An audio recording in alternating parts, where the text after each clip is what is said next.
পূর্ব বর্ধমানের ভাতাড় ও মঙ্গলকোটের ৭টি গ্রামে আজও অটুট প্রায় ৫৫০ বছরের ঐতিহ্য। গুরু পূর্ণিমার পরের দিন মহা ধুমধামে পালিত হয় মা ঝঙ্কেশ্বরীর পুজো।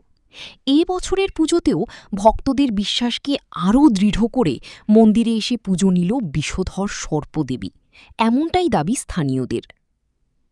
পূর্ব বর্ধমান জেলার ভাতাড় ও মঙ্গলকোট ব্লকের বড় পুশলা, ছোট পুশলা, মুশারু, পলসোনা, নিগন, মুকুন্দপুর ও শিকত্তর এই ৭টি গ্রামে প্রায় ৫৫০ বছর ধরে হয়ে আসছে মা ঝঙ্কেশ্বরীর আরাধনা। স্থানীয়দের বিশ্বাস, বিষধর কেউটি প্রজাতির সাপকেই মাতৃজ্ঞানে পূজা করা হয়। লোককথা অনুযায়ী এই সর্পই লখিন্দরকে দংশন করেছিল এবং পরে বেহুলার আঘাতে তার লেজের অংশ কেটে যায়। সেই থেকেই মা ঝঙ্কেশ্বরীর লেজ ভোঁতা বলে বিশ্বাস গ্রামবাসীদের। এলাকার মানুষের দাবি, এই গ্রামগুলিতে মানুষ ও বিষধর সাপের সহাবস্থান থাকলেও সাপের দংশনে কারও মৃত্যু হয় না।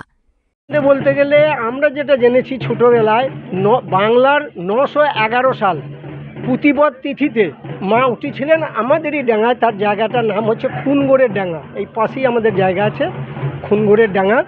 তা মুরারি মোহন চক্রবর্তী প্রথম এখানে মাকে প্রতিষ্ঠা করেন। এনারা হচ্ছিলেন ৭ বোন, মানে ৭ ভাগে বিভক্ত হয়েছিল ৭টা গ্রামে, কিন্তু 4টে গ্রামে এনাদেরকে দেখা যায়। 4টে গ্রামে দেখা যায় বলতে গেলে মুশারু, পলসোনা, ছোট পোশলা, বড় পোশলা, এই 4টে গ্রামে মাকে দেখা যায় বা সবসময় লোকে পূজা আজা হ্যানত্যান করে। আর 3টে গ্রাম যেমন আছে শিকত্তর, ময়দান আর নিগন, এই 3টেতে ওনাদের কোনো বংশবৃদ্ধি নেই, কিন্তু সাময়িক পুজোটা হয়, তবে এত ধুমধাম করে হয় না। আর আমাদের যে কামড়ানোর ব্যাপারটা যেটা বলছেন, যেটাকে আপনাদের দংশন করা হচ্ছে, বিজ্ঞানসম্মত কথাটা হচ্ছে কি, আপনার সাপের 15 দিন ছাড়া ছাড়া বিষের থলি পূর্ণ হয় এবং তাদের সেটা একটা জ্বালা যন্ত্রণা হয়, ছোবল মেরে সেগুলোকে যেখানে হোক না যেখানে তারা ফেলে, যার ফলে তাদের সেটা মুক্ত হয়।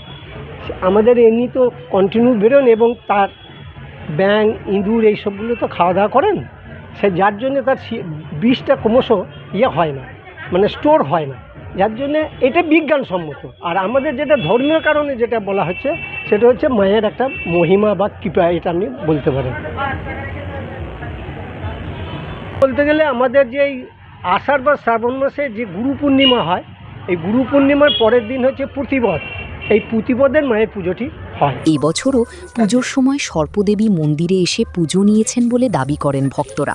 মা নিজে পুজো নিয়ে যান, এখানে আমরা তাকে দুধ গঙ্গার জল দিয়ে অভিষিক্ত করি। এই বছরে হয়ে গেল, তার পূজা দিয়ে সমর্পণ করা হলো এবং তার অন্যান্য বিভিন্ন সম্প্রদায় পূজা দিয়ে আসছে। প্রায় বেলা 4টে পর্যন্ত পুজো হবে বলিদান। সেই দৃশ্য দেখতে এবং মায়ের আশীর্বাদ নিতে ভিড় জমান অসংখ্য মানুষ। ভক্তদের উচ্ছ্বাস ও ভক্তিভাব ছিল চোখে পড়ার মতো।